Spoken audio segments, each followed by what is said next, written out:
student, welcome to our online classes. Today we are going to see our new topic, that is the distributional map. Distributional map are one of the special type of maps that we are going to study in this year.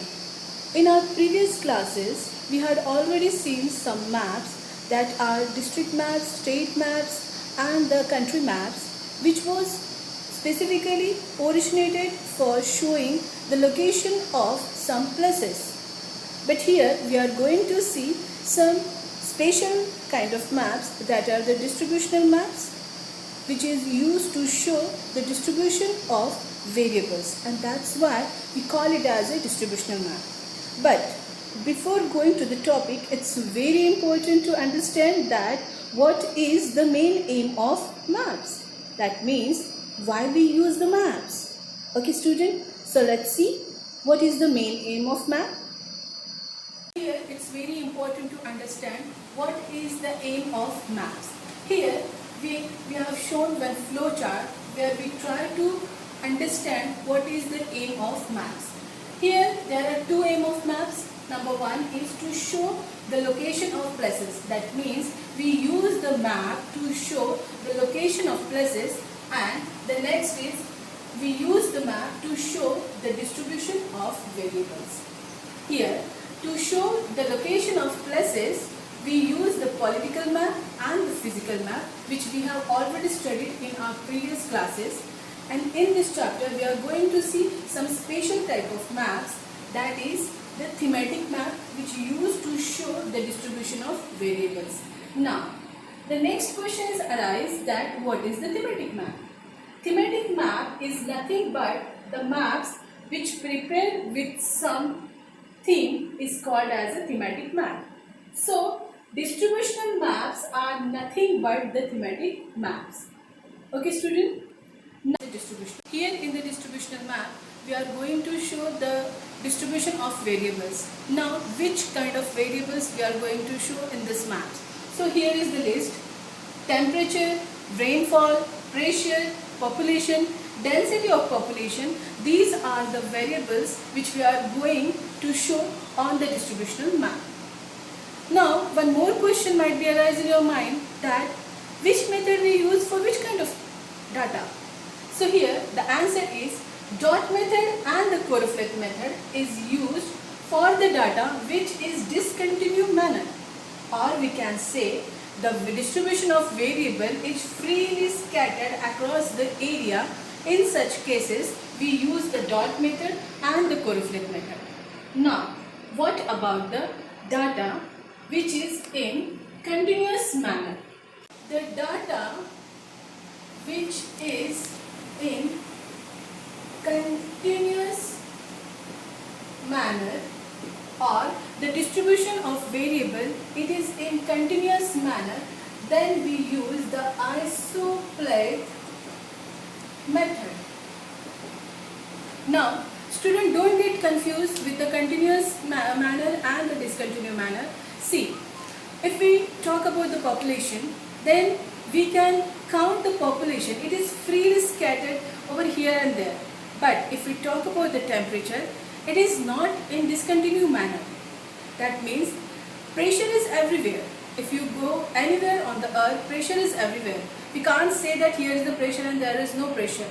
It is in continuous manner. Only the difference is somewhere it is more, somewhere it is less. So the variables which is in continuous manner, in that case we use the isoplate method. So it is very important to understand that on what kind of data we have to use what kind of method.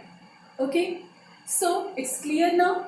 Now it's very important to understand that what we actually use in three types of maps.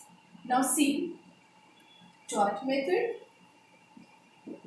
As the name suggests, dot method, here we try to show our distribution of variable with the help of some dots. Let's see, for example, now this is, I am drawing some kind of map. Here I am trying to show you some distribution of population, like see, this is the capital area. So here I am putting the dot.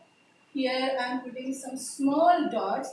Now here's the dots are, the density of dots is more. Here the density of dot is sparse. Now you can see this map I try to draw with the help of dots. I try to show the variables distribution with the help of dots, and that's why we call it as a dot method. Similarly, if we talk about the choropleth method, in the choropleth method, we use two types. One is the tint of colors and another is black and white pattern. So, tint of color means this is the map, and here we try to show the shades of same color. Like if the density of the place is more here, so I will show it dark black color.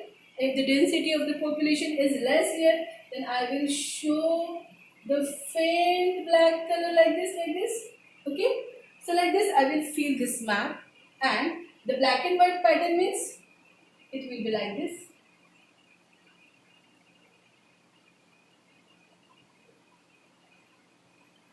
It is the density of the population is more, so my black and white pattern will be more dense here. It is the sparse, like this pattern I will use. Similarly, isopleth.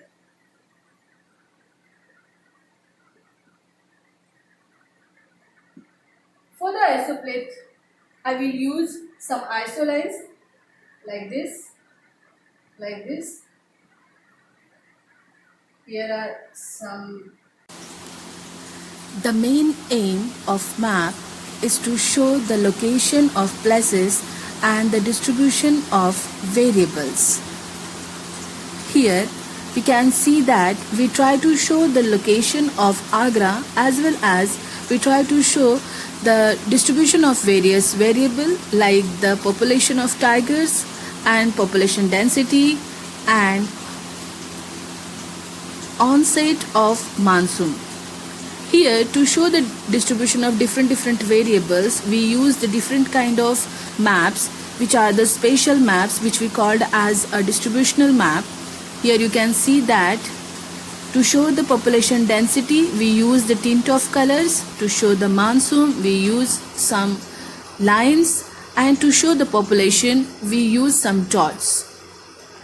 The spatial type of maps which having some theme is called as a thematic map.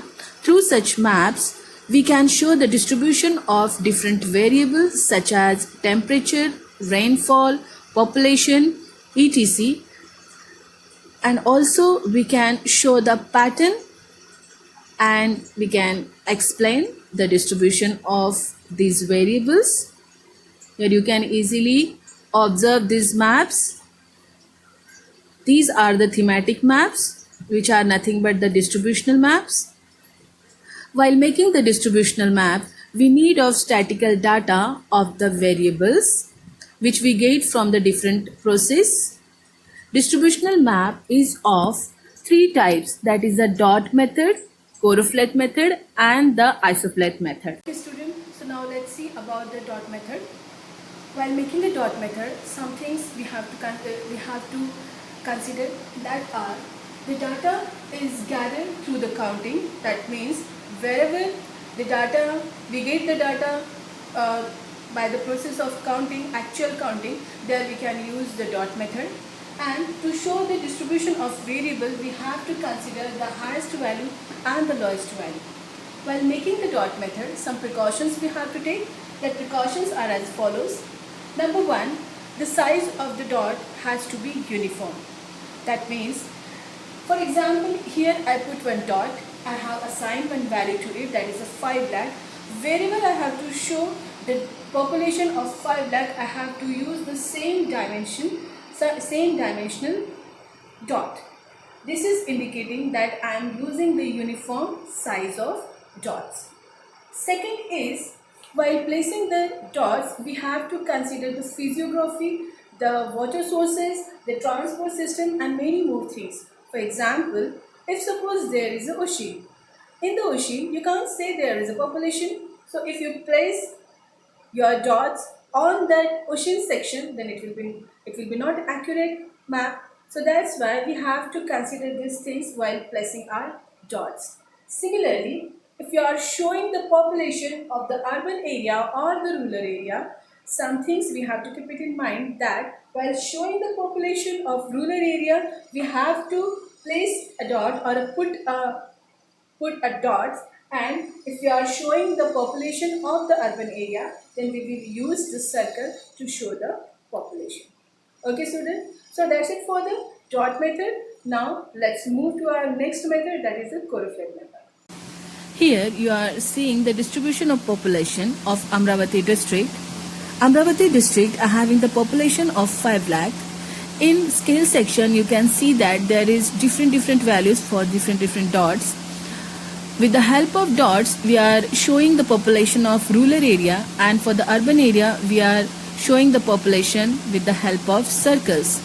The population where is dense, the density of the dots is more. For example, in Amravati, and where the population is sparse, the density of dots is less, where the Chikhaldara.